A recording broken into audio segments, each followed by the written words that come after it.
សួរលោកពូកូនចុះទៅ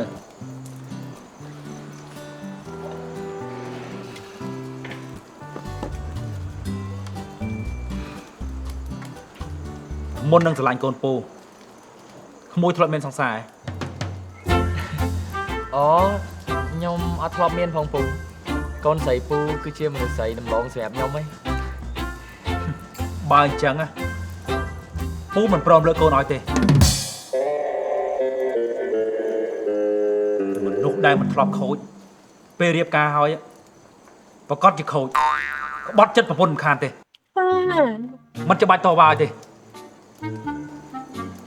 ប៉ាជាមនុស្សប្រុសប៉ាដឹងនាំគ្នាញ៉ាំទៅញ៉ាំរួចហើយនោះបាយគ្នាទៅ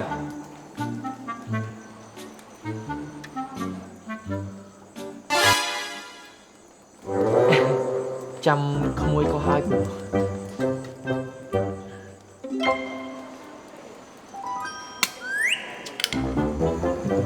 ចេញសាពូតែ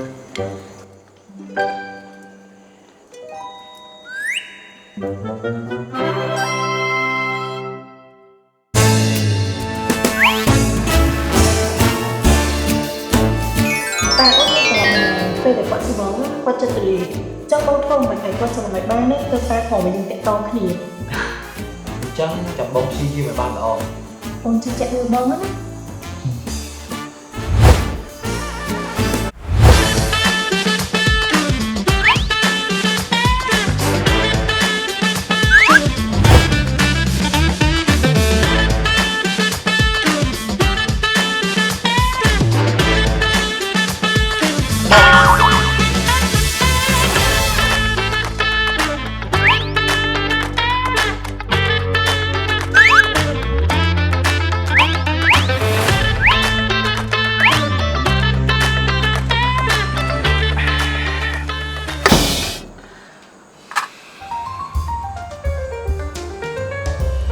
ក្មួយស្រឡាញ់កូនពូពិតមែនទេ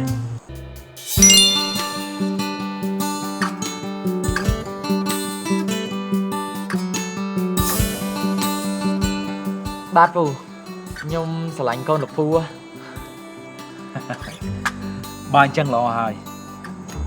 បើស្រឡាញ់កូនពូណាស់ជួយចាញ់លុយផងអូនណាទៅលុយមួយនេះប៉ាអត់ស្រវឹងទេអូយស្រវឹងស្អីទៅកូនខេមបូឌីឡៃស្រាលស្រាលចង់នៅយូរជាងនេះទៀតណាក៏បានដែរតាកូនទៅផ្ទះវិញមកទៅអី